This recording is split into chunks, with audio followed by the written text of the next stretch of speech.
speaking more loudly. I am Laura Nasrallah. I am Buckingham Professor of New Testament Criticism and Interpretation, and it is an honor to be present among such knowledge and brilliance. I'm grateful to Professor Braxton Shelley for allowing me to introduce this session. Underappreciated in theological education is the role of sound and music and the contributions of the music of the Black Church. As you know, Professor Braxton Shelley, in the framework of YDS and the Institute for Sacred Music, has begun to bring you all together, us together, in this interdisciplinary program in music and the Black Church. In my time period, in Greco-Roman antiquity, they knew that songs could inspire and heal. You could prescribe them. This was true in Pythagorean communities. This was true in Jewish communities. This was true among followers of Christ. Clement of Alexandria in Egypt mentions that the song is in the entirety of our life to go forth in festival, persuaded that God is everywhere and in everything present, singing praise songs. We farm, singing hymns, we sail the sea. And you all know well the words from Colossians, with gratitude in your heart, sing psalms, hymns, and spiritual songs to God. So as we think about singing unto the Lord a new song, we can think about music as an act of worship towards the divine and music producing knowledge and even producing healing. This is the endeavor of religious communities and also of the university, since we know that music brings knowledge. So let's honor your brilliant knowledge by having the panelists come up into the structured freedom, as Braxton put it, of the conversation to come. So the one person I'll introduce is our moderator, Dr. Crystal Sellers-Battle, who is kind enough to moderate you all, a professor and chair of the Department of Music at Bluffton University, and now she is Dean of Equity, Diversity, and Inclusion at Juniata. Thank you. I was like, should I pronounce it with an H or J? Juniata College. So please come forward for this wonderful conversation. I'm going to turn it over to you, and I have the unenviable role of stopping you in about 40 minutes.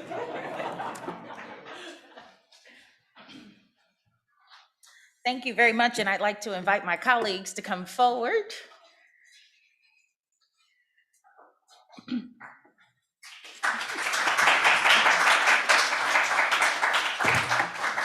I will have them all formally introduce themselves in a moment, but it is my honor to be here and to moderate this panel of music giants that are here to share their perspective and story and journey here. And I'm also excited to share that that wasn't a part of my bio, but in about a month, I will become the inaugural Associate Dean of Equity and Inclusion at Eastman School of Music in Rochester, New York. So I'm thankful for that. So what I'm going to do is I'm going to ask each of the panelists to introduce themselves as they answer this question, if that's okay. So we'll kind of do both of them at the same time. And we'll start here with my my sister friend, Dr. Patrice Turner. The first question that we have today is, what has the pandemic taught us, the church, church musicians, about our faith, our music, and our church? Hello again, I'm Patrice C. Turner. I serve as the Director of Worship and the Arts at the historic Ebenezer Baptist Church in Atlanta, Georgia, where my pastor is the Reverend Dr. Raphael Gamaliel Warnock, who is also our junior senator in the United States Senate. Yes, praise God. So during the pandemic, how has the pandemic really changed our music, our faith, our worship? I think one of the things for us that we found is that it takes more time to really present the music that we love in excellence in the way that we were accustomed. So shifting online in worship, we could not meet in person because singing is a super spreader activity. We were not meeting in person to worship. And so for the majority of the time, we have had to learn and navigate how to rehearse online without being able to hear one another, and then take advantage of technology to record ourselves. And so we found that anthems and classical music took more time to prepare. We can easily do some things, they're in our memory and our repertoire, but it takes us more time in this type of situation within the pandemic in order to prepare the music that we love so much. Other pieces of music took extra time as well, gospel being one of them. However, it seemed that some things that were easier for us and already in our bodies, things that were natural to us, seemed to be easier for us to pull together, but still took more time. It's like more time, just more time. If you have 4 weeks to prepare a song, no, now you need 8 weeks, because now you have to do an audio recording of the song, and you have to do a video, and you have to do this, and you have to do that, and you have to line it up, and then if it doesn't line up, you got to do it again, and you got to do it again. And so I would say from a technical standpoint, that was one of the things that we learned. But in the process, we learned that we can do all things through Christ who gives us strength. And so if we set the plan, set the goals, and set the ideas, God will provide the increase and allow us to be able to still minister in this new environment that we were experiencing. Thank you so much. Thank you. I'm Dr. Ricky Payton from Washington, D.C., representing Church of God in Christ. This pandemic has taught me, number one, allowed me to, shall I say, to step back and just sort of find myself. As you know, as musicians, we can often be very busy in our crafts of what we do, but it gave me a quality time, shall I say, to really focus on family, focus on myself, focus on getting more into the Word, finding my spiritual connection. Shall I say, oftentimes we can lose that if we're not focused on that. And I find that to be so important, especially in preparing as musicians, choir directors, minister music. People think that we just show up and it happens. A lot of times it's preparation work. And in that preparation is time. I don't know about for you, but I pray, I ask God to give me which songs to teach. And certainly the pandemic has made it very difficult to do all the things that we would like to do in our repertoire. But thank God we are, we have the background of just music. We sing, that's what we do. And I pull out sometimes things we've done before they know. It all depends on if we're singing in a group in the same place, we can do that. But as you know, on Zoom, it's very difficult to sing in a choir setting. But there are various ways that we can enhance what we do. And as far as the church, as I said in my faith, I'm so grateful. I believe that God has just shut the world down for this time so that we all can reevaluate and just figure out who we are and what is going on as a people.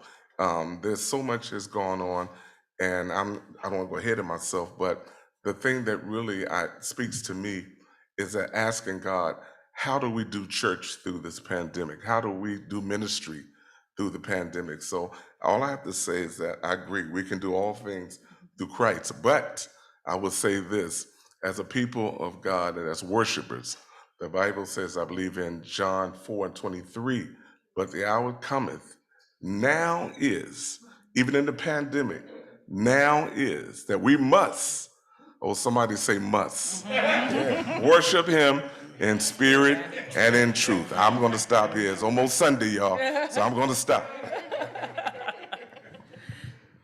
Good afternoon. My name is Oscar Williams. I serve as Executive Director of Music and Art at the Potter's House Church in Dallas, Texas. Also on the advisory board of the Jakes Divinity School, as well as one of the founding advisory board members, as well as faculty member at Trevecca Nazarene University. To your question, which I think is a great example of how we all are navigating through this season, I'll focus on the word faith. How has this COVID pandemic affected the faith, specifically the faith of church and worship? And I think it has stretched our faith. If we were honest, which sometimes in Christendom we can hide from honesty because we believe that there is some drawing factor to be less honest with people, when I feel like honesty is what drew the disciples to Jesus. Honesty has shown us that our faith was tested and stretched, not understanding why such a pandemic would come our way or would affect us worldwide. And then B, why sometimes I think as believers we feel that we will not be tested as the rest of the world, if you can say that, will be. And so because it was something that touched every soil of the earth, including the church and non-church, I think the faith of the believer was tested to see, God, what is happening? What are you going to do and how are you going to bring us out of this? And what song do we sing in a strange land or in a strange place? And so I hope I can speak for myself, but then, as the body of Christ as a whole, I hope that our faith has now been strengthened because he has carried us a mighty long way. We have come this far by faith. It is more than now just lyrics that we would open up a service with, but it's truly the testament of most of us, if not all of us in this room, that it has been faith that every day we would wake up to find a song to sing, a sermon to preach, something to teach, that faith was really guiding our steps and our pens and our conversation because we had no answers. And quite honestly, we still don't have any answers. And so faith is still leading us on. Yes, thank you. Good afternoon, Leo Davis. I am a native Chicagoan, but I've been in Memphis, Tennessee for the last 33 years, serving as the minister of worship at the Mississippi Boulevard Christian Church, Disciples of Christ. My pastor is Reverend Dr. J. Lawrence Turner, who is an alum of the Yale Divinity School here, so we celebrate and honor for this privilege. I believe I saw such great resilience is the word that stands out for me during this period of time within the church and within myself personally.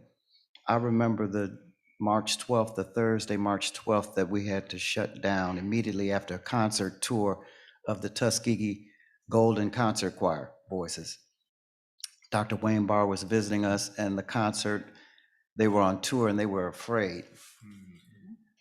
Churches have been shutting down and saying they couldn't stop there, and we opened up and allowed them to have their concert that Thursday night, March 12th, and that was the last time that we were together as a congregation physically for 2 years. So that period of time left us wondering, myself, being at the church 31 years at that period of time, what kind of creativity, what kind of resilience, how am I going to bounce back? Not as a congregation, how am I going to bounce back? And something within that I connected with, which I know was God, only God, allowed me to see and experience that there is another level. There's another way of recreating, reinventing yourself that I didn't really believe I had, to such a place of creativity and worship that it has been astounding for us to see us pull together as a team. We've learned what teamwork is, and not only in worship, but in ministry, what has taken place to care for congregation, to show love, to show in a time where there's such fear that we are still the church. So it was just a great time. It's been a great time of learning more of the resilience of it in other areas of my life that I've been able to apply as I've experienced this period. Grace and peace. My name is Joshua Brian Campbell, blessed to serve as Director of Music and Arts for Wake Forest University School of Divinity and Director of the Wake Forest University Gospel Choir. I tell people in my work, both as director, singer, songwriter, composer, etc., 85% of what I learned about music and how I do music, I learned at a small to medium-sized church, the Robinson AME Zion Church in Sherrill, South Carolina, in the country. And I think now working with college students and seminary students who come from various perspectives and vantage points to the music that we deal with, one thing that the pandemic has given me is a renewed sense of faith in the fact that some of the lessons that I learned back at that church, and some of those things still work. Some of that stuff still applies. I think of myself as a fairly pedagogically oriented director. Some of the lessons that I learned about how to sing, how to make sound, are coming in handy now with masks, right? With different conditions. So I think, yeah, it's faith, but a renewed faith in the tools the toolkit of my upbringing.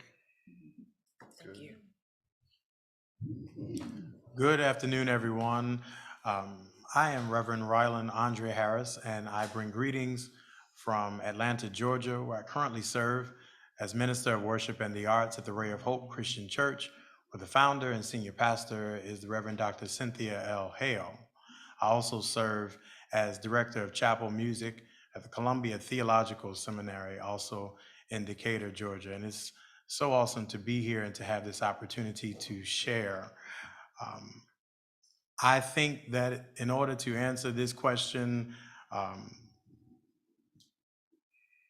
I will just simply lean on the faith portion of the question.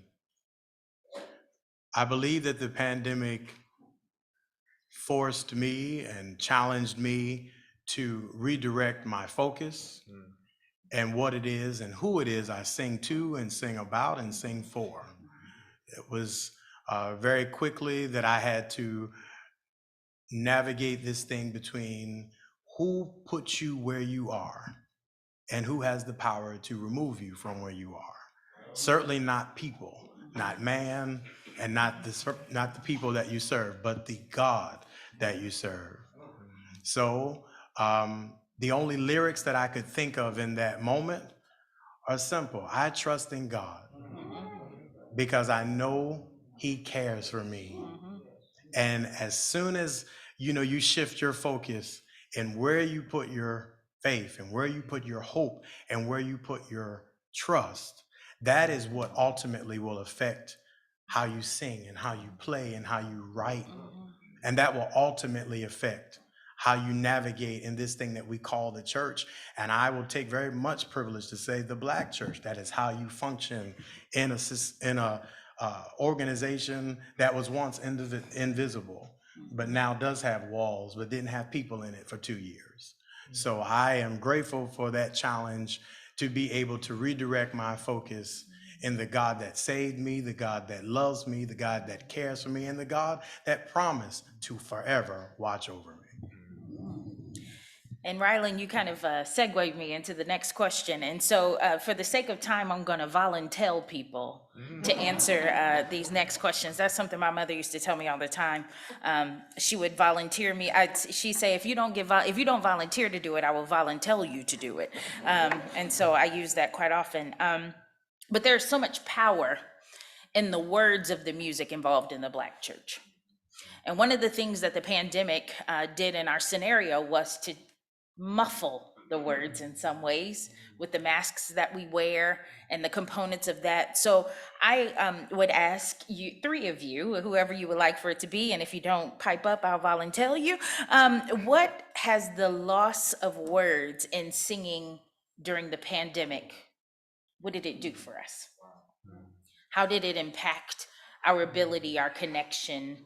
And I'll give a brief example of what I shared. When I had to put on a mask, I felt like my vertical connection to God was smothered because I didn't have and I was more concerned about my horizontal connection to other people. And so what did the loss of words or the muffling of words or the adjustments of words mean during this time? Well, I'll start.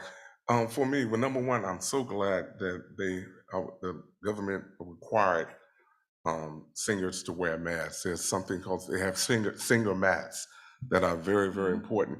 The problem that I really had with it was that you really could tell who was really articulating, who was singing, because you couldn't really understand everything. So in my teaching, I had to stress diction. I had to stress that they would try to, I know you have a mask on, but try to sing, do the best you can to push it out. Normally you used to sing at 30%, now I need you to sing 50% so you can articulate. And that's my short answer. I think there is in all of our cultures and all of our experiences, there is something to be said about this antiphonal singing, this call and response thing, this back and forth, the affirmation of voices coming back, and then also what happens to frequency when voices are lifted into the atmosphere. And to that very great question, I think what we lost was a certain frequency in our worship services that are heightened if we were all to start singing right now, the room would elevate because something happens to the energy, the sound, and the atmosphere when our voices that are instruments are lifted into the space. Things are dispelled, cares are lifted, emotions rise. And I think what we felt a lot, what was muffled was more than just our voice, but some of our spirits were muffled as well because we couldn't feel that affirmation, that amen, that yes, Lord, that singing and to hear somebody sing back to you. But then, to what my brother here said, the resilience of who we are came through, and we would not allow mask to stop that connection. And so we found a way to sing louder, to praise harder, to be more intentional about when we would use our voice. And I think that was in light us saying to the enemy or to the enemies that you cannot stop what is already inside of me from coming out. And I think to add on to that, some of us have had to become clever, which was frowned upon by many, but that it sharpened our tools in learning technology in terms of how to utilize stems. Yes. Some serving, you may be in a space that seats 2,000 or 3,000. You may not have the amplification that's needed or the, what am I trying to say, in terms of the building size, and you have 6 singers against instruments that are amplified over that. Yes. So you're trying to hear, so you're using the vocal stems to produce and to amplify that sound. So that's been one tool that's been used. Yeah. I'd like to interject here. When we were talking about what we were going to share earlier, there was a concept that Dr. Leo mentioned about what we did from March to June when the pandemic first started, and how we've gone through seasons within the pandemic. But Dr. Leo, would you like to tee that off? And then I invite anybody else to kind of pull in about what that March to June looked like. Yes, Brother Oscar kind of really filled us in. He went a little in depth on that as well. But yes, I believe during March we were helpless. March to June, when we were awestruck, we were in shock. There were just so many emotions that prevailed. And I would say that 3-month period, we were just left. I was left, I know my congregation, we were just in such great shock and trying to figure it out. What was the next step? How were we going to make that happen? I thought you was gonna finish it. Yes, yeah. So we were talking about seasons, and I was just sharing that we are in each season that we've come out, we've had to name the season that we left out. Someone asked a question, I think it was Ryland, that said, what season are we in, or what's the name? And we really don't know until we hopefully come out of this season that we can look back and say, what, that was this. And so that March to June was this very vulnerable season where none of us had an answer because we had never seen this before. And so we showed up not knowing what was going to happen, not knowing who was going to show up. And it was this helplessness almost to say, Father, if you don't do this, it won't get done. And it was that period where I think God was most glorified because he showed his church he truly is the one that takes care of it. And then we got clever, and we got sophisticated, and we realized, oh, we can do this. And then the season changed.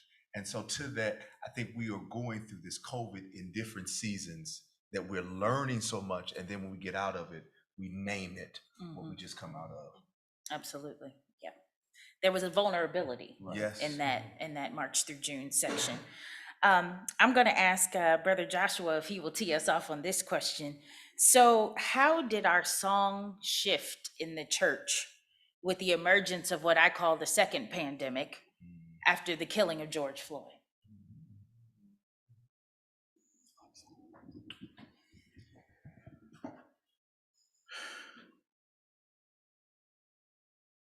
I think for some reason I'm struck by the fact that in some contexts it just didn't shift, actually. I think in certain contexts, the church continued to cloister itself and to proceed as normal, or rather as new normal. But there were at times and in certain places moments that forced us to reckon with the fact that there was movement happening outside of our normal and outside things that were happening that were in some ways, not to say that faith and the routine of faith is not pressing, but there were things that were happening that were more pressing than us trying to scramble and figure out how to keep going on fumes and how to pull this production together, right? There was something that oriented some of us towards there's something else happening. But I will reiterate that I'm struck by the fact that, just reflecting personally, I don't think that happened for everybody. Wow. Thank you. Reverend Ryland? Oh, sure. I would say, just to answer this question, piggybacking on what Dr. Leo and Dr. Williams shared, between that period of March to June of 2020, when we were talking about vulnerability, I immediately heard one word, and that was community. Black people have inherently been in the struggles that they have witnessed, that we have experienced together. We were on the slave ship together. We were captured together. We were brought over together. When we worked on the fields, we were together. Civil rights, Jim Crow, we were in it together. And even on Sunday morning for those 3 months in a pandemic, we were in it together. So when I saw somebody come into the sanctuary on a Sunday morning in the middle of a global pandemic that probably lives about 40 minutes away from the church, because the church that I serve is not a neighborhood church. People are spread out all over the city. So when you've gotten up on a Sunday morning and you've gotten in your car and you've pressed your way knowing that the sanctuary will be empty and not even knowing if anybody else is going to be there to sing with you. When you got there and you came into the sanctuary and you saw a familiar face, you were in something together. You were in fellowship and in community together. And that, I shared earlier, is what made our worship more authentic. That is what made the experience so powerful and so precious, because we had another brother and another sister in yet another struggle that we didn't know what the outcome was going to be. We had another friend to the left and to the right that we could lean on, that we can worship with, that we could pray with, and that we can go to God together with the same question: how long are we going to be in this struggle? That's good. We're gonna have to find ways to sing a little bit differently, sing a little bit differently, preach and pray and play a little bit differently, but I got you with me. I got you with me. That's good. And even though when service is over, you're going to go back to your house and I'm going to go back to mine if I never see you again. Because now I need my lungs to sing, but the thing that I need to breathe is the thing that's killing everybody else. So if I don't make it from week to week, based on the very air that I have to breathe, thank you for being in this thing together with me. Thank you for being in this thing together. Dr. Turner, I'd like to use a little bit of this question, but also put it in the context of the historical church where you work and where you reside. And so did the song have to shift a little bit, thinking about the fact that your pastor is a prominent politician and that, Ebenezer, that church is the mother lode, the mother ground for a lot of things. Did that in some way shift the song? The short answer is yes.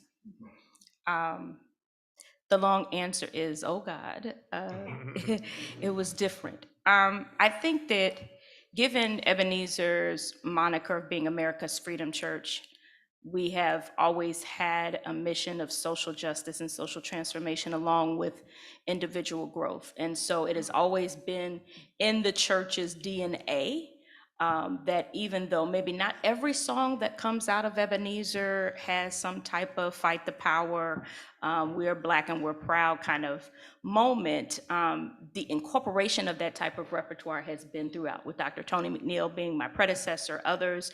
I can call the roll, Dr. Wendell P. Whalum, Mama King, who is Dr. King's mother, was a part of our music ministry. The history is long.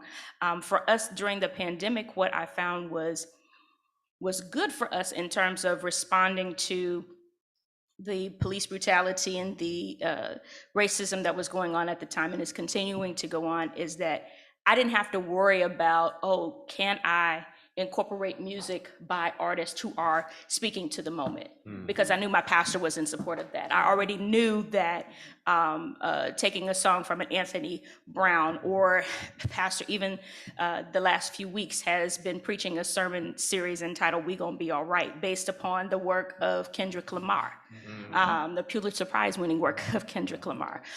So that was already, I had that support. And so with the team, and we talked about teamwork and collaboration with the team that we have at Ebenezer, bringing in those kinds of songs allowed us to be able to address the moment and incorporate it into worship. It was difficult because not everything that we were experiencing was easy for us to discuss in worship. I think had we still been in the building, for us, we completely, around that March 12th, March 15th time, we shifted out of the sanctuary and were completely online for a long time. And so everything shifted from being in-person worship to what we termed a worship broadcast. So trying to engage in worship, but also having a production feel. And we've talked about that in our specific corners. But we were able to bring in some of the repertoire and address some of the things that were going on in the moment. And then pastor, being the pastor that he is, preaches about it. So you can timestamp his sermons based upon when George Floyd was killed, when Breonna Taylor was killed. You can kind of do that. So for us, it was a matter of, okay, how can we kind of incorporate what's going on in the world and do it in a worshipful way, but then also stay true to creating that same worship space, because people needed a reprieve or relief from that, or learn how to worship through that. So it was challenging, but we were able to incorporate some different types of songs into the worship experience in that moment. Thank you. How much time do we have left?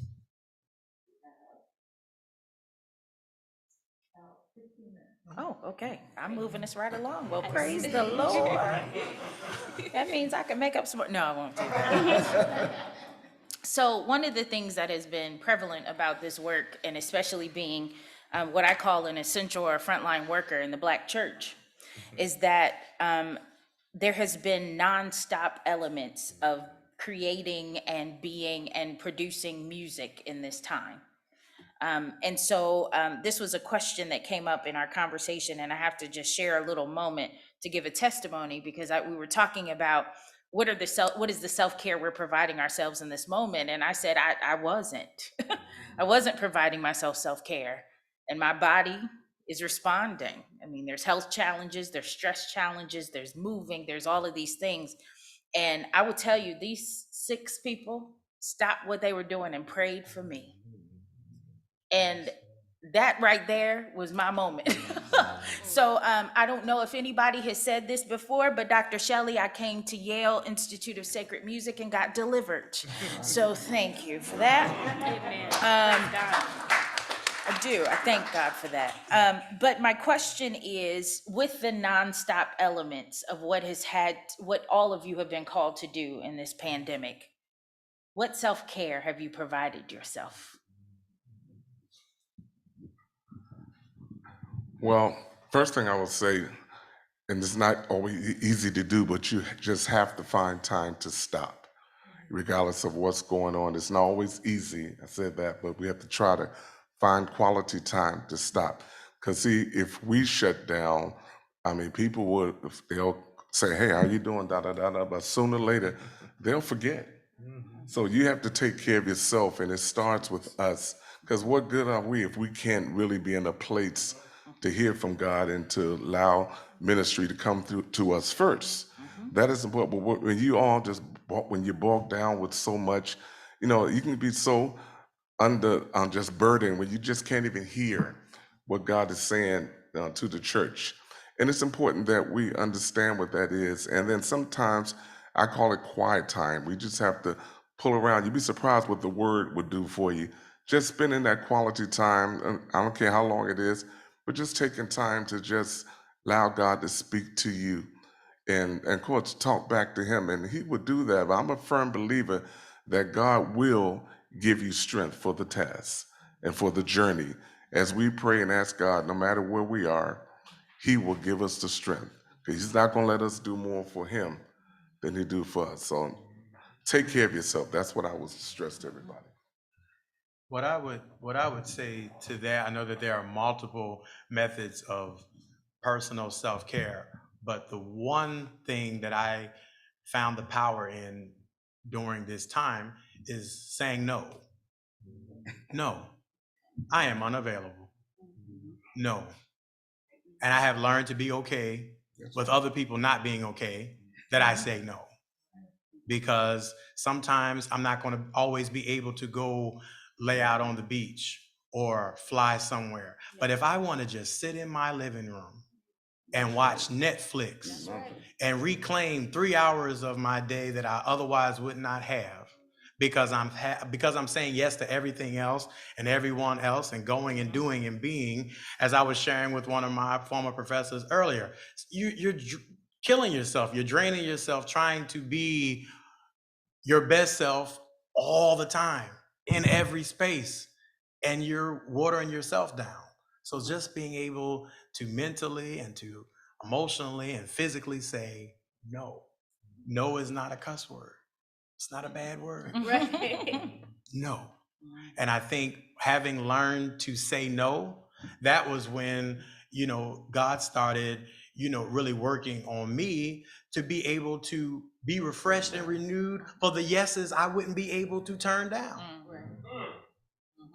So, I would encourage anybody, if you're, in your head about I gotta do, I have to do, I must do, rethink that and reevaluate. If you really don't have it, if you're not going to show up as your absolute best self, that's something that you can say no to and be all right. Because what I have learned in just a short amount of time is that all of us up here can play the heck out of your funeral, and somebody else will take over what you should have said no to. I want to lift up something that you said we were discussing earlier, Reverend Ryland, which is this question of self-care as individual versus communal. And I also want to go so far as to say, like, the reason why a lot of us are on fumes. I know I am. I speak I statements. The reason why I'm on fumes, I will say, sensitively, is because of structures that do not allow me and folks like me to take the kind of rest and breaks that we need to. Of course, we imagine the church is this beloved community, and at the same time, church and institutional work is animated by the same capitalistic urges that keep the rest of the world ticking and ticking and ticking and ticking and ticking with no sign of stopping, right?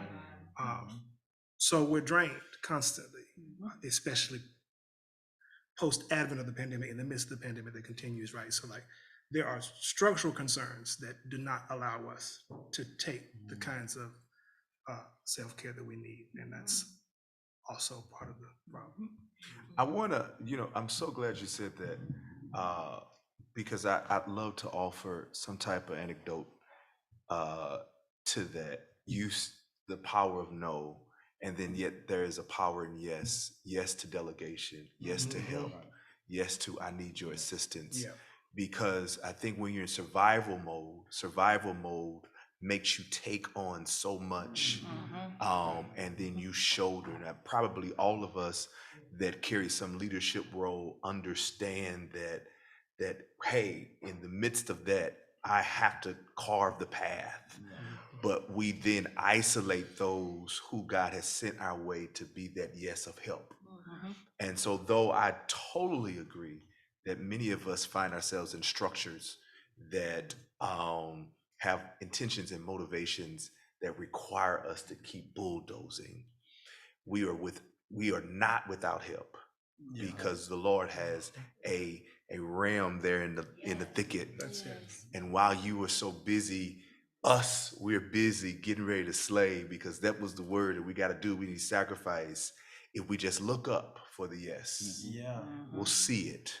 And there's somebody in our congregation, there's somebody in our choir, there's somebody around us that if we said it earlier, the strength, what was it? The strength to receive. The strength to ask and the willingness to Yes. receive. The strength to ask and the willingness to receive. The strength to ask, my sister, can you help me? And when my sister says yes, the willingness to say thank you and take that in. And hopefully, if we operate from that vein, that we will see that communal, that fellowship really transcend what we thought it would do. And we can reserve our nose for what it really needs to be, and then offer the yes to the help that God is readily sending our way. Because it's not our church. This is not our assignment. This is the Lord's church. He don't really need us, which is what he showed us. But yet there is something self-fulfilling that we like to feel like, well, it is my shoulders keeping it up. No, it is on this rock of revelation. It's not on you, Peter, but it's on the rock of revelation that I'll build my church, that the gates of hell will not prevail against it. So if we take off the cloak and say, listen, this wasn't my assignment. I'm here to yield myself, but this is really your work. And if the work is going to get done, I'm putting the expectation on you, God. I'm giving it back to you. Send the people, and he will. And that's where trusting in God comes in, right?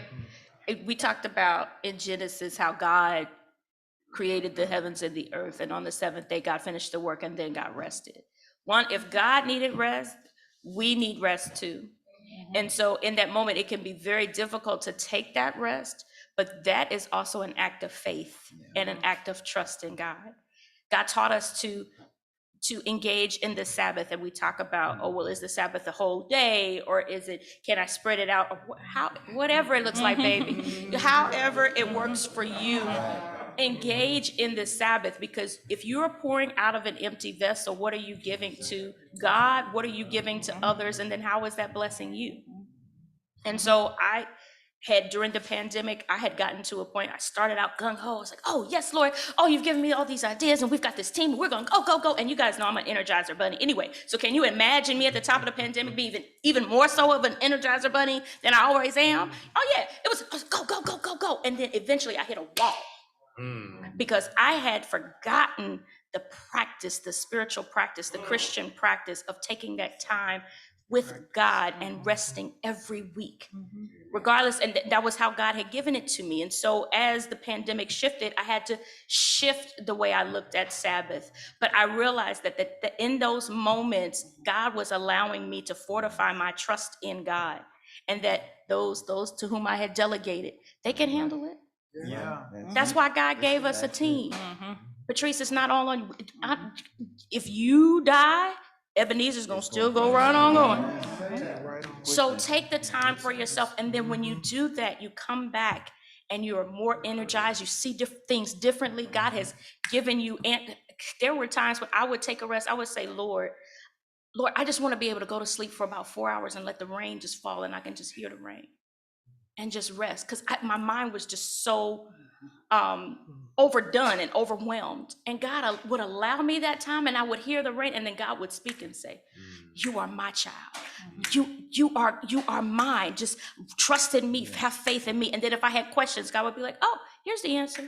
Here's the answer. And I just needed to take that time to spend it with God. So I implore to any of you who do not engage in any type of Sabbath to really pray to God and ask God to show you how you can take those macro moments, micro moments, whatever they are within your day or within your week, so that you can refresh yourself. And I think our time is up, but I am going to ask one quick question, and this has to be a quick answer, and they don't know that I'm asking this question, but this is in honor of our colleague, Dr. Tony McNeil, that's about to come up. So usually he likes to create playlists. So I would like for you to think of the song that carried you through the pandemic. Oh, Jesus. And I will tell you, for me, I had two, and I had to decide which one I was going to share. And ironically, I'm a hymn girl, so the fact that neither one of these are hymns is shocking even for me. But I would have to say Lamar Campbell, More Than Anything. And then the second one was Israel Houghton's I Am Not Forgotten. Those were the two. Oh, you start with me? Man. Yes, you got. You catch me off guard all the time. I don't know, there's so many songs. I'll say one, and y'all know this song, Kirk Carr's For Every Mountain. And I'll say one, a hymn, Great Is Thy Faithfulness, and I say no more. Two for me. The first song we sung the Sunday after the pandemic, Donald Lawrence's Jehovah Sabaoth, and Horatio Parker's The Lord Is My Light. Oscar, don't think I'm not. You got to come up with an answer. Okay. I'm from the country. Father, I stretch my hand. Yes. The second verse says, surely thou canst not let me die. Y'all look up the rest. Yes. There was only one, Ricky Dillard, You're the Lifter. Skip, all of them. If I was Bishop Jake standing up here and he'd say, brother, I'm gonna need you to get, no, you would give him an answer. So I want you to act like I'm Jake standing right here. Because I don't want to be late return. I mean, it's just, oh my goodness. I was gonna say his song, same no, thing. I mean, this is a composer here, so I can see the challenge. Really, it's so many that come. I think that's what's happening. So many that come to the mind. Every song that they said are songs that really have the song of the Lord every morning that I wake up. Whatever that song is that comes to mind. I've learned to sing through this season. And sometimes it's a song that's not even written, that I just, whatever's in my heart, I just sing it that morning because that's my daily bread. I want to thank each and every one of you for giving me the honor of asking y'all some questions and for being here. And I'm gonna expect Dr. McNeil to put up this list on Facebook later on today and name it after me, the Battle Song List. So thank you so much.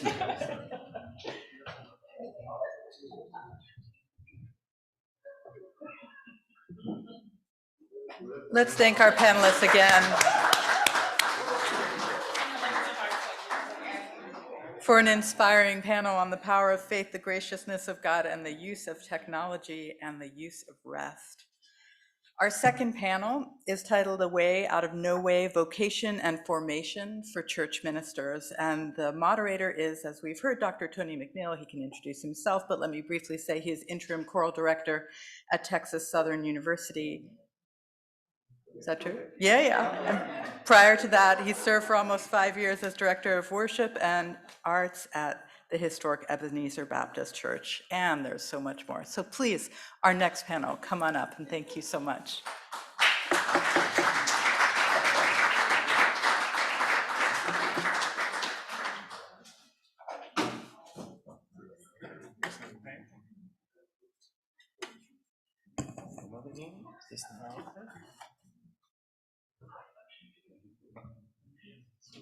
Good afternoon, everyone. It is a privilege and an honor to be in this space, and I want to thank our brother and convener, Dr. Braxton D. Shelley, for what he has done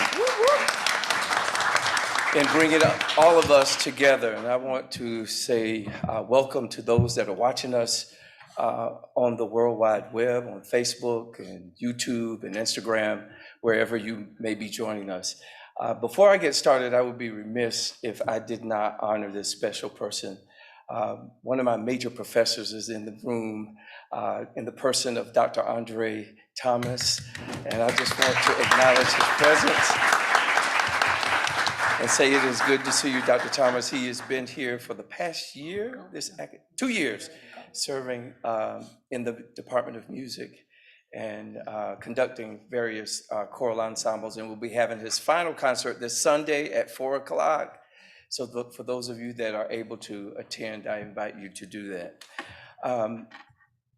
COVID has offered the Black church a time to reflect on its ministries, how it uses its time, and how it engages its leaders, both volunteer and paid leaders.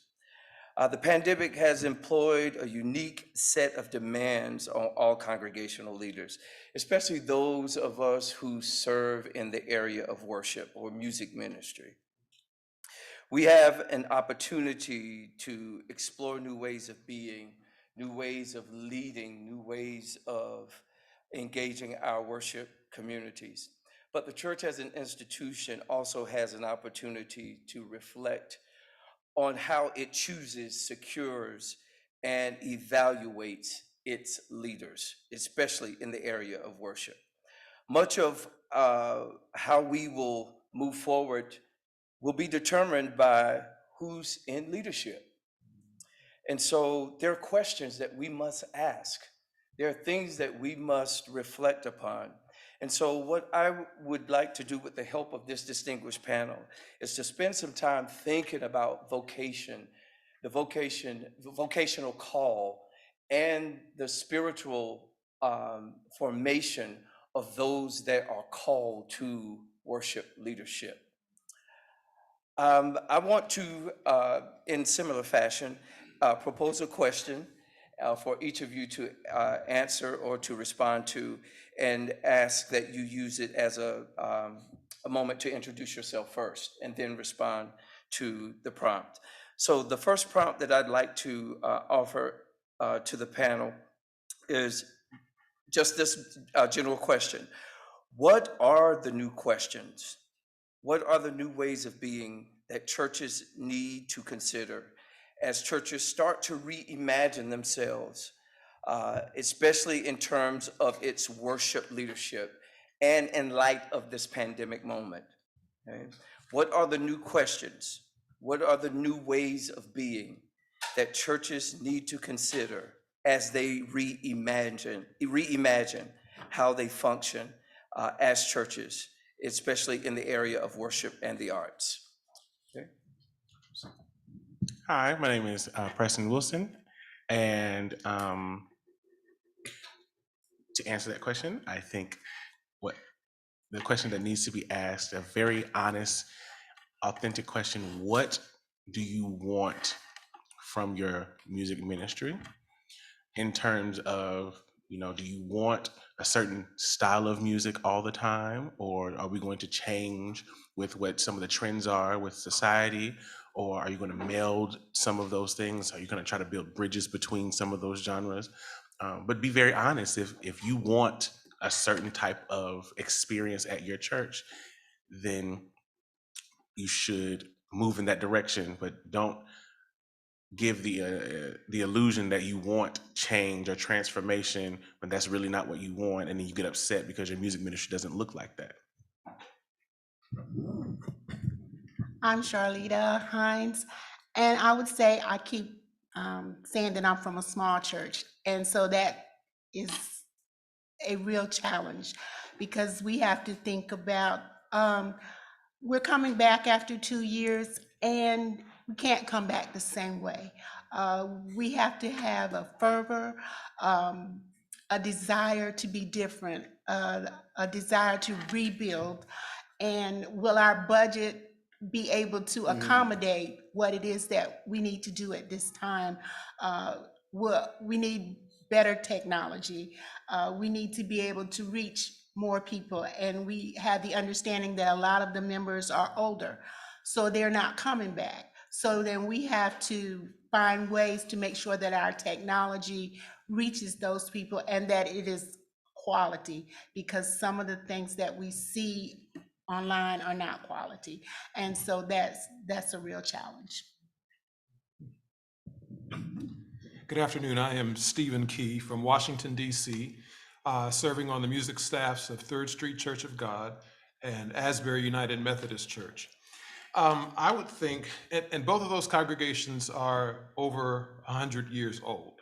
And so in this new era, I think we need to ask ourselves how much of our history is important for us to preserve And to, as we move forward, what are the areas that we need to address to remain current and to not just rest on our laurels necessarily, but to find the ways to attract churchgoers today to the message that we have, that we believe needs to be shared, and what are the tools that we need to acquire to move us into that space that that allows us to continue to reach people with the message of Christ.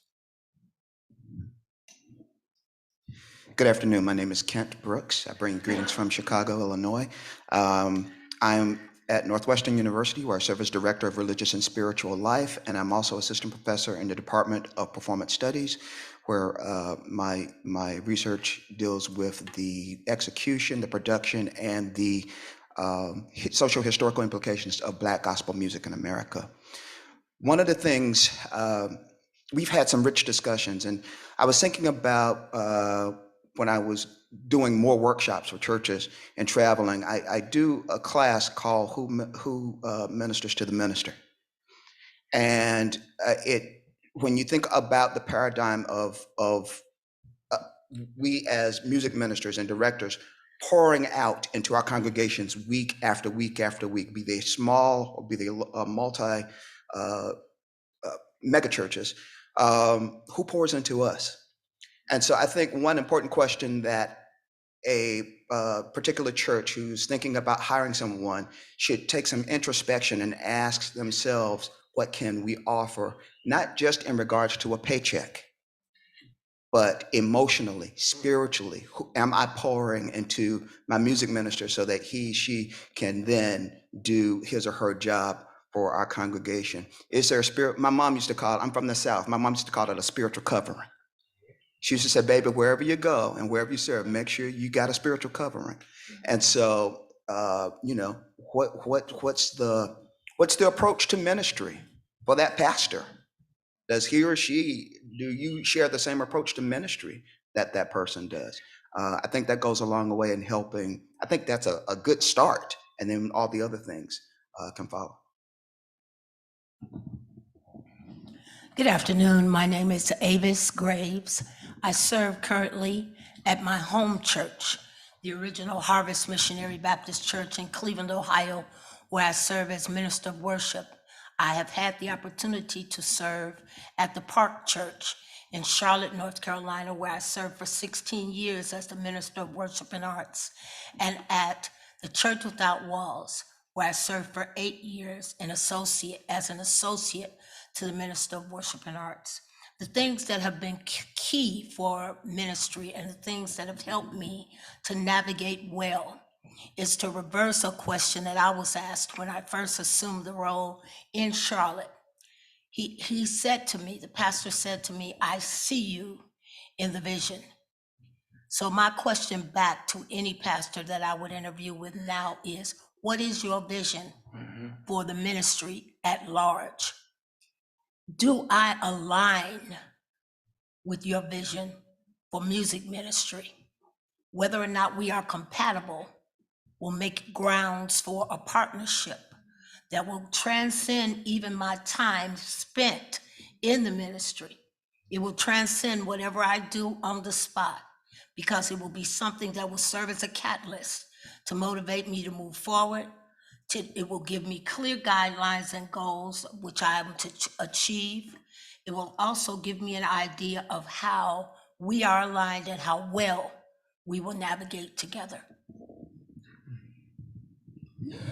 Good afternoon. I'm Omar Dickinson from Hampton University, serving as Director of University Choirs and also Minister of Music at the First Baptist Church of Hampton. I think one of the questions that I'm going to also ask will be, what are the real capabilities, the current capabilities of the particular music ministry? And I'm also going to ask the question, in the process of going back to church, how can we go back to church without going backwards? And that's a major concern, because we cannot go back to business as it was before.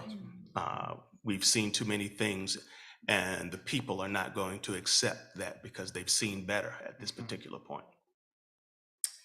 Thank you all for your responses. One of the things I've noticed as a consultant with congregations, especially during the time of discerning for new leadership, is this gravitation towards performance. And using that as the barometer for evaluating potential leadership over a musical worship ministry. And it's more than just the performance of it. And we all of us will probably agree to that. What are the soft skills or the non-artistic or non-musical skills that are needed in this time that we're in right now to run an effective worship and arts ministry, away from the rehearsal, away from being in front of the congregation and doing the performance aspect, but when the music stops, what is needed from a worship and arts leader in our Black churches right now, would you say? And any of you can respond to that. Well, I think you have to be supportive. I like to think of my choir as a family. And so if there's something going on, if there's a death, if there's something that the choir member needs, I would like to feel that they could call me and that I would be supportive. I would also say compassionate, empathetic, what's going on in your life, even though it's not going on with me, but it's going on with you. So I feel it. I'm concerned about you. A counselor. If you're going through something and you want to sit down and talk with me about it, I might be able to tell you something, or at least a good listener, and not even offer you advice, but just being willing to listen to you. And those are some of the things that I would look for in a person if I was going to hire them, because I want you to be able to play, but I also want you to be committed to the whole person and the whole being of the person. Amen. Okay.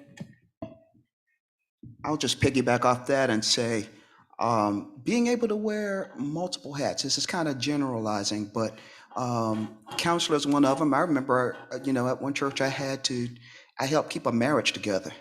And I know nothing about marriage counseling. All I could offer them was Jesus. But, at this same church, I remember we had a leadership meeting. And after the leadership meeting, one of the trustees came in, and we had an entire slate of associate ministers. But that one trustee came to me and said, my grandmother is dying. She lives right around the corner. Can you come and share with us? And so one of the things I made a habit of doing was my praise team were also my prayer warriors. We met in ways that I didn't do with the other choirs. The Bible says in 1 Chronicles 15 that David appointed certain ones to do certain things. So I told them without fail, I looked at them, I said, get your Bibles, let's go. We went around the corner to the grandmother's house. All the family, grandkids, kids were all in there. The house was packed. She was in the bedroom when I went to her. I said, Mother, do you know the Lord? She said, baby, I fixed it up with Jesus a long time ago. I said, well, do you mind if I pray with you? She said, no, baby, go ahead. And I asked one of my praise team members, I said, go get Romans 10:9 real quick and read it. And she read it, and we prayed with the mother. And after that, I said, you all have heard the reading of Romans 10:9 in your hearing.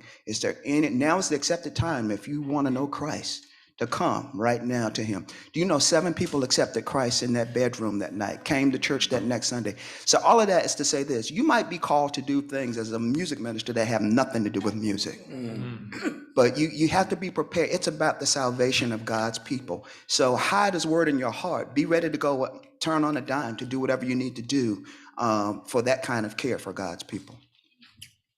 And to that point, if you are going to be working with God's people or serving God's people, you actually have to like God's people. Yes. Like, be a people person. You can't be singing and be charismatic and have the spotlight and it won't speak to people once the service is over. So, yes, wearing many hats and doing all these things, but just be a nice person. Be nice. That's it. Let me press this just a little bit further. What are some specific ways that you can evaluate where a potential leader might be in these soft skills that you're talking about, being compassionate, being a good listener, being committed to prayer and outreach? What are some questions that can be asked or things that can be done during the interview process to see where people are on the spectrum of some of these soft skills you're speaking about? Well, I think in the interview process, if you can just simply ask the question, what is your Christian experience? Are you committed to, sometimes you don't get an answer to a question that you don't ask.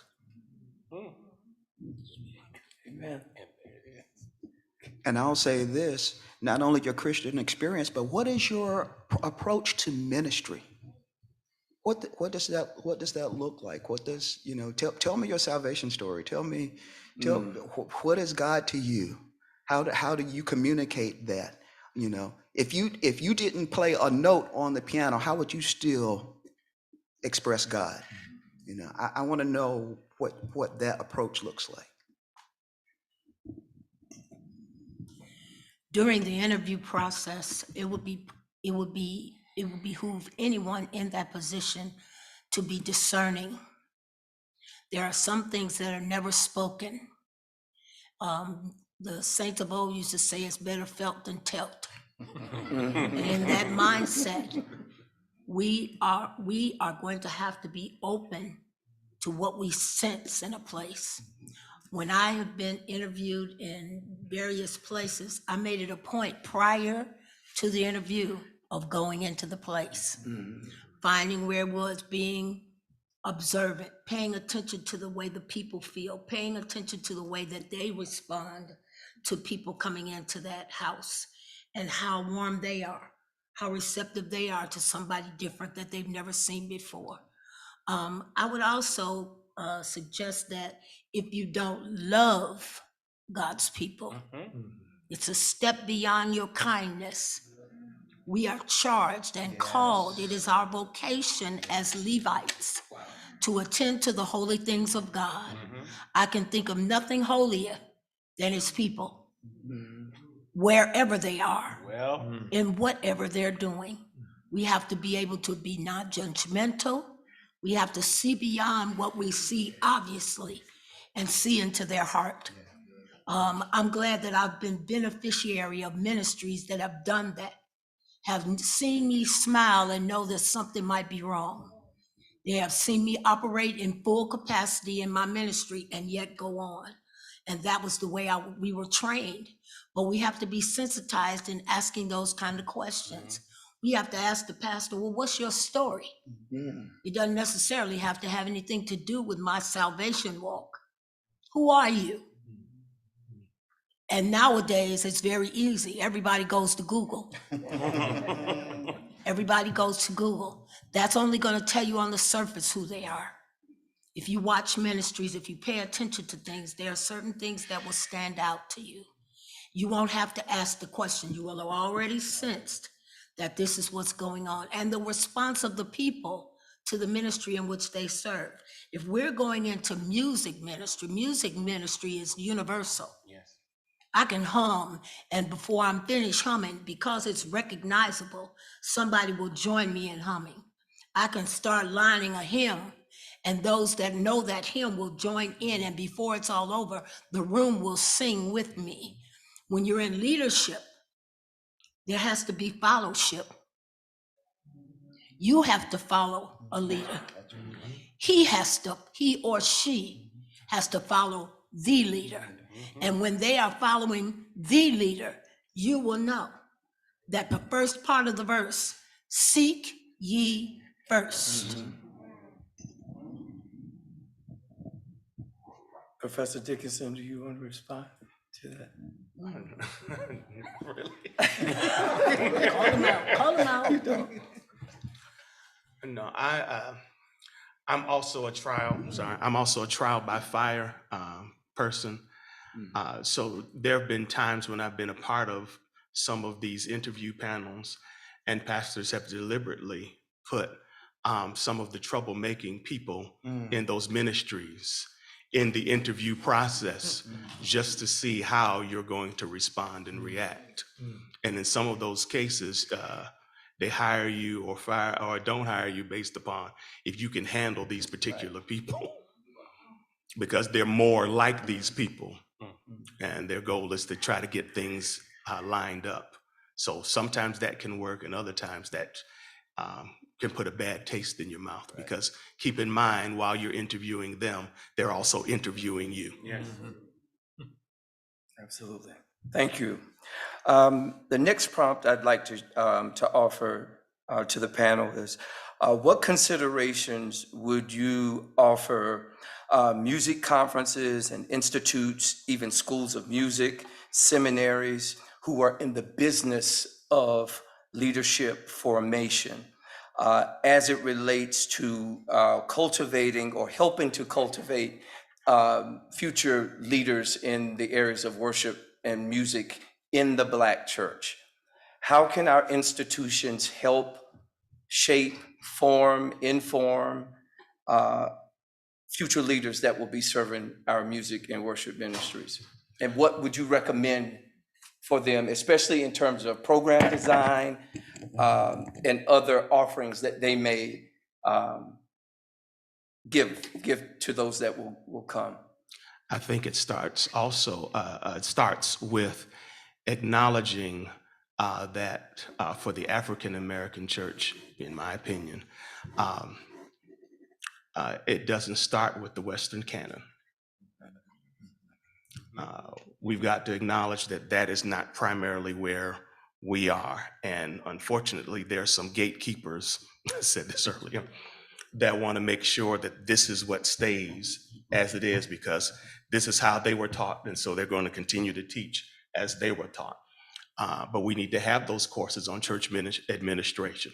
We've got to have those courses on composition and composition in the style of what's happening in the African American church. We've got to have classes on how do you talk with people. We've talked about counseling. We've got to add all of those things along with it while we're trying to offer these degrees, and not just give them a general music degree and say, go work at a church, because that doesn't work. Yeah, I think workshops and seminars like we're having today, where you bring in people like this and let them talk with the students. And also, it would be good if you had internships. You know, like in seminaries, they might send a minister to a student to a church for 6 to 8 weeks or half of the semester, where they actually shadow the minister and learn his techniques and methods and the way that the church is run. Because methods courses are good, but they don't really prepare you. They're good, but they don't really prepare you for all of the different things that happen when you're actually in the ministry. And so just giving you a degree or a certificate or whatever it is and saying, okay, you're ready now, you can go out and you can get the job. But there's so much more that we've already discussed today that goes along with it. So I think if they could incorporate a time where, even if it was a summer program, where you were sent actually to work with a minister of music, and you actually, you know, got a chance to see the kinds of things that they encounter during their ministry.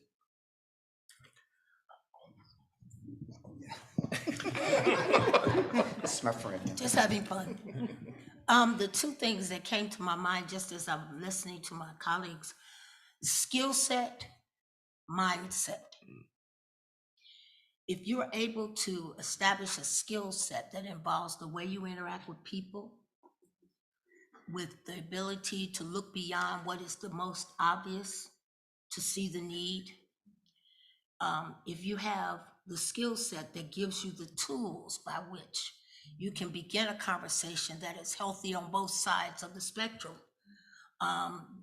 you might need to take the role of a devil's advocate and ask questions that you know the answer to, and see how they navigate those questions and answers. how they see it, how they perceive what you're asking. The mindset involves your heart. And everybody that is in leadership may not be responding to the call to lead. It may become an occupation rather than a vocation. When you're talking about a job, that's a whole nother world. But when you're talking about responding to the call of God on your life, it's going to be very different the way you walk forward. It's going to be very different the way you look at other people. And you also have to position yourself so that the learning is twofold. I learn from you as you learn from me. And when that reciprocation is going on, that conversation, I learned that a long time ago, that conversation actually is knowledge. When you can pick somebody's brain and ask the right kind of question, or be around them enough to see them in action, to even sense their heart in things, and even to notice things that ordinarily you wouldn't even have reason to think about. All of that is a part of ministry, because ministry is service. It's the service of a servant. I minister when I serve. And if we take on the mindset of Christ, we become servants to all of those that God has given us stewardship over. I'll just add to that, and actually I want to jump back to something that Professor Dickinson said that rang with me, is that there's context is everything. And especially if you're in the halls of academia, and there are people in your classes for whom this context of the music is new, there's got to be an understanding that it's not only, it might be new to you, but it's also valid. And the scholarship of it is valid. So therefore, I'm not going to, those of us who teach in the classroom, we know, we've been taught that you're not just some dispenser of information standing in front of your students. You bring part of your experience into the classroom as well. So when you think of the context of the African American spiritual or gospel or the music, the worship music of the Black church, you've got to understand the context of its origins. It came out of an experience whose tenets would go on to form liberation theology, because its people needed liberation. Something I said earlier is that Israel's God became our God, and their salvation became our salvation. So we find kinship. So when I do a lecture and I show you a video of people doing the ring shout, doing the shouting, I'm unapologetic about that, because it's part of the experience. It's the context. And then I think you get a better understanding on a deeper level of the music when you understand the context that it comes from. It's theological and it's sociological and it's historical. It's all those things. Do we have time for one more question? Okay. In light of the fact that understanding that formation does not stop at graduation, formation is ongoing, I think. Can you quickly tell us what way or ways that you continue to develop yourself, that you continue to challenge yourself? Where are the spaces you hang out virtually, physically, emotionally, to keep you grounded in this work? I would think that there would need to be a balance between our everyday life experiences and those that we experience within the context of the church. For each of us, our experiences are different. I'm a preacher's kid. So there are things about that whole situation that are different for me than for someone who is not a PK. And the way I see it in talking to others and in sharing your story, you get an opportunity to get more understanding of what that formation has been. There are certain things that I probably have done all of my life, but at this stage of my life and in light of the pandemic, a lot of that has had to change. And we've had to be not conformed, but transformed by it. And that is what we're called to be. We're not called to conform to the world. We're called to be transformed by the renewing of our minds. And in doing that, every opportunity we get is a learning opportunity. Us being here today is a learning opportunity. Us participating in the chapel service was a learning opportunity. It gave us the opportunity to see that the spiritual formation continues, and that as much as it meant to us when we were at that age in college, we had a mandate. When I was at Spelman College, you had to go to chapel for your freshman year. No choice. You were there or you weren't going to be at the school very long. But the reality is, in our growth and as we develop, we yearn for those kind of opportunities. And when we can see it from this perspective, see that the young people are carrying it, see that the young people have become quick in catching the vision and then running with it. They're running in a different direction than we ran because this is their road. But so much of what we have learned, we are able to share because it has been formed in us. I'm gonna say my grounding agent is probably the time I spend with my students learning about how they worship and the things that matter to them in terms of their church experiences, because they all come from different backgrounds with different experiences. So I kind of enjoy learning about that. But I'm always brought back to hymns because that's where I hang out. And there's a verse of a hymn that says, "To serve this present age, my calling to fulfill." And I look at the fact that we talked about this earlier today. Many churches would have dissolved or shut down if it wasn't for the young people that they excluded from some other things in their congregations, who had to teach them how to use Zoom, who had to teach them what is Facebook, how to go Facebook Live, how to do these YouTube services, how to edit videos, things that they didn't think they were ever going to need. But all of a sudden, they needed these young people to do these things. And what I hope that does not happen is when we go back to church, for those that haven't gone yet, that they go back to business as usual and forget who helped them continue on and not close their doors.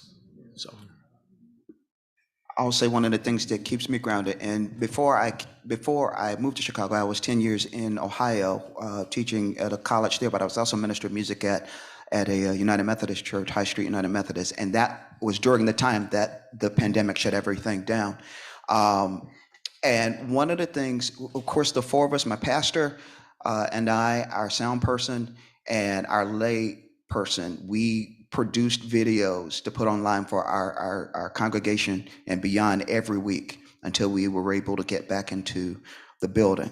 But one of the things I did to keep myself not only grounded, but to keep myself busy and grounded and focused was I knew that I could do things in other ways. One of which was I formed an online committee. I told my choir members, I said, I want you to break up into groups. I said, and I want you to go down this church roster and just call people, check on them, see how they're doing. Because you're part of a community. Even though we're not in the building, we're still God's children. We're still God's family. So I broke up the sopranos, the altos, the tenors, and the basses. I said, everyone from this line on, you take this part of the directory. And every week they just made calls or sent emails. And then you don't know what it did for our congregation to know that people were thinking of them in a time when their spirits were down and they felt this worldwide pandemic. And then you add on the social unrest with the killings. So this was not only I don't even think they knew that this was within them to do. But let me tell you what happened. When my choir members started doing this, it changed them. Transformed by the renewing of your mind. They had a new approach to what worship really is. Guess what? You're not singing a note. We're not, but you're doing worship. And you're doing service. So just thinking outside the box and ways of doing that, that kept us grounded, kept us working, and it kept people feeling like they were still in community. Anybody else? Okay. Thank you all for your wisdom and for your energy. And thank you all for being here.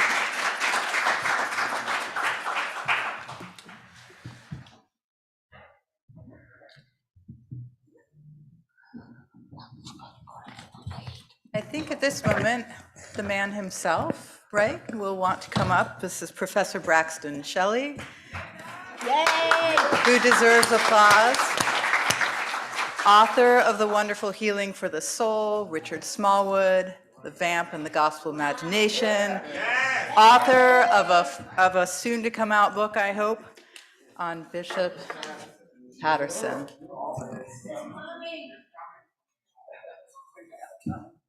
Yes. I don't have much to say. Y'all have done a whole lot of good talking today from 8 o'clock this morning. I say this for the purpose of those live streaming. We were in Miller Hall and we had devotion service. Professor Omar got on the piano and we started singing hymns. And I thought we were going to have a remodeling project at Miller Hall so soon after it was gutted and redone. We had a great time. This public panel has been only the overflow from the private conversations we've had this morning and afternoon about music ministry in the Black church. Conversations, I think, tailored towards the needs of those who come. And I think you know from the sort of self-introductions that these are the heavies of music in the Black church. The pillars, really, from across the country, across generations, from various denominations. And so it's really an honor to have them on this campus. And they came in part to advise us on the new work we want to do, establishing a program in music in the Black church. I will say this also for those watching online, that there's a lot of things to watch online tomorrow. A symposium that will take place in the afternoon at 12:30. You can find it on the ISM website. Symposium will have presentations about important genres of Black sacred music from Dr. Louise Toppin, Dr. James Abington, Reverend Dr. Rodney Till, Dr. Sharice Barron. We'll hear some grand old singing and playing from some of the folks on these panels today. We'll even have a sermon by the Right Reverend W. Darren Moore, who's the presiding bishop of the Mid-Atlantic Episcopal District for the AME Zion Church. And then in the evening, we will have a full concert. Kurt Carr and the Kurt Carr Singers have already transformed a part of the Div School into a concert venue. And I just have a suspicion that there's going to be a lot of noise made tomorrow night. So thank you for tuning in. Thank you all for being here. I am revived and excited. This is the beginning of something, not the end. Thank you, Professor Nasrallah, for shepherding us through this conversation. And